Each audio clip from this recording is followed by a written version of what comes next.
the well-rehearsed professional comedian, stand-up comedian, Cliff Brodsky.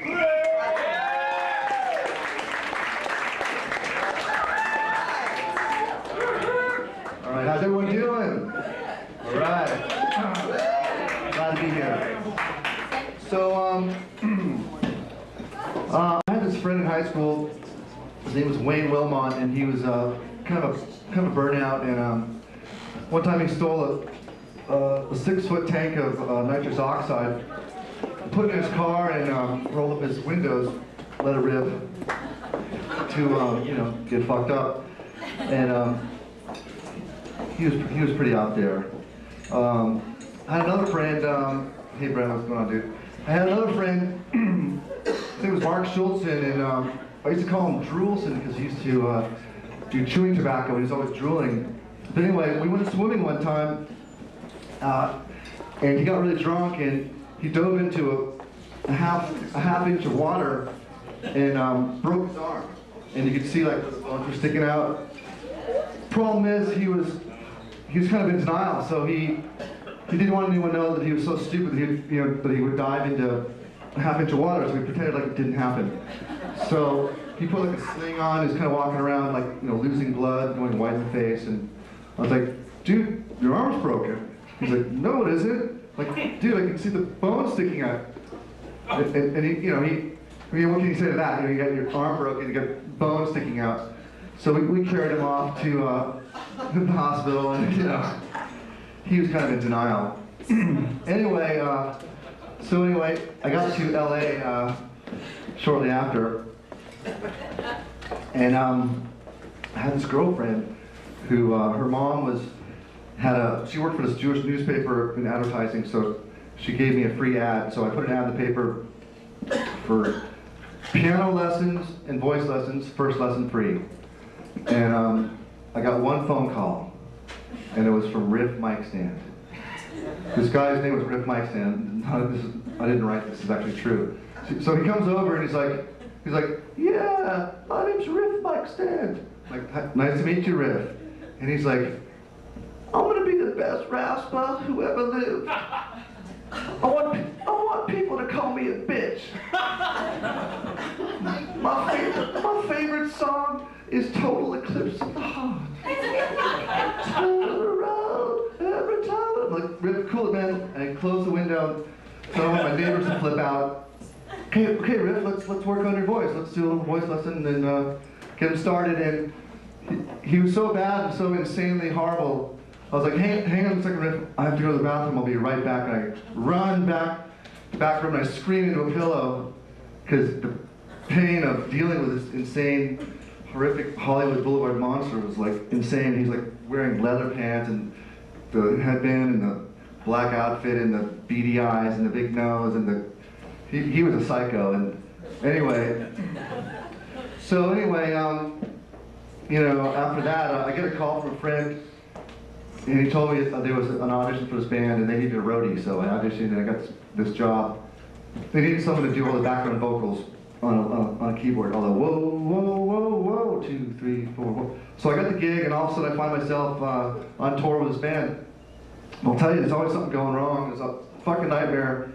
And of course, since I'm the new guy, it's always my fault somehow. So we're, the lead singer comes up and he goes, dude, you lost my leather pants. I'm like, I didn't lose your leather pants, the Creature Sisters stole them. So the Creature Sisters are these two girls, I guess from South Bend, Indiana, and they saved up all their money and were following the band. And they fucked everyone in the band, they fucked all the roadies, they fucked everybody, and there was no one left to fuck, and they just kept on coming, dude. So, we finally kicked them out, and they're in the alleyway, like huddling in the cold, like trying to get backstage, and it's like 40 below zero, and they're wearing like little mini skirts and little lingerie tops, and they're like dying of hypothermia, and we're like throwing breadcrumbs at them because they're like starving and freezing and dying. But it was rock and roll. It's a rough world out there.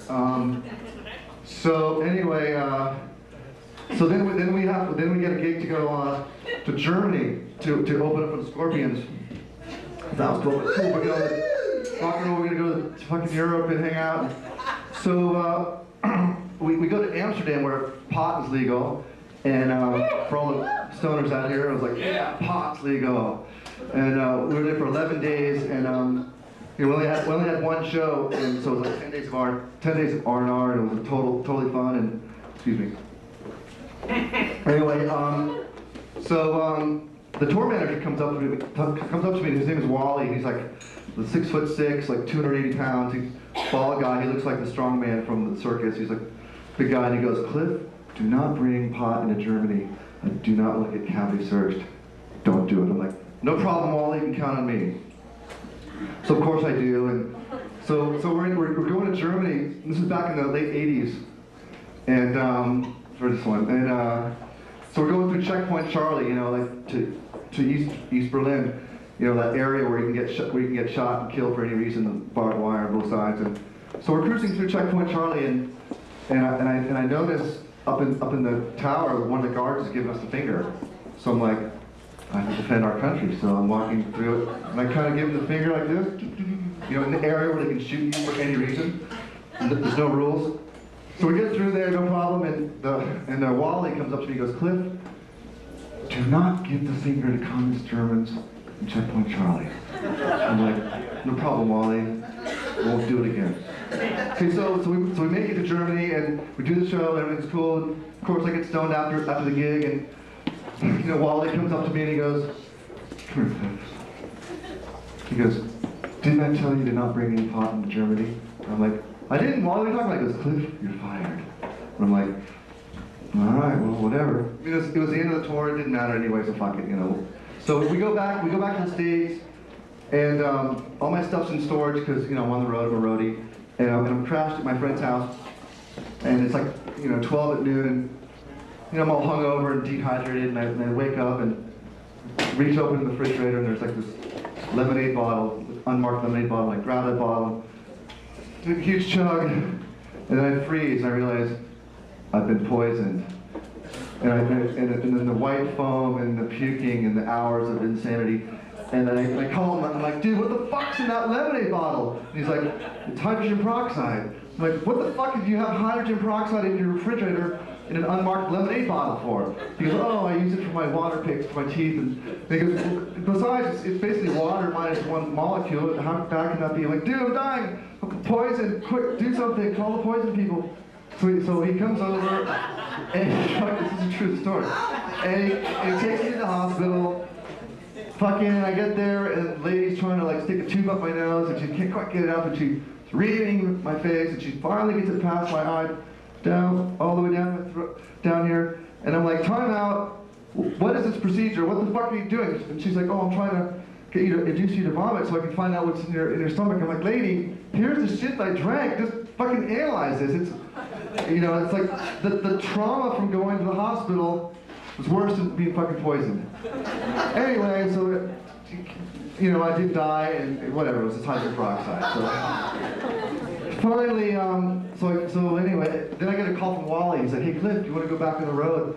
I'm like, "Yeah, sure, man." So then I find myself in Florida. We're opening up a 38 special, and so Wally comes up and he goes, "Cliff, we're going to a dry county. Be on your best behavior. Don't fuck with drugs and alcohol. Just stay out of fucking trouble." I'm like, "No problem, Wally. You can count on me." And so we're hanging out at some bar, you know, after the gig, and some dude comes up to me and he goes, "Hey, you guys want some coke?" I'm like, "Yeah, let's get some coke." And so we score some coke and hang out. And everything's cool, no big deal, right? Just typical life on the road. And so the next day we go to this barbecue at this guy's, the lead singer's friend's house, whatever, in Florida, and everything's cool. We're just hanging out, you know, get southern food, you know, and we hear this knock on the door. The FBI, and they're doing a drug bust. Turns out the fucking guy who lives there is an international heroin dealer, and everyone looks at me like somehow I had something to do with it. I'm just like, always something going wrong. Anyway, you guys have been awesome. Thank you very much.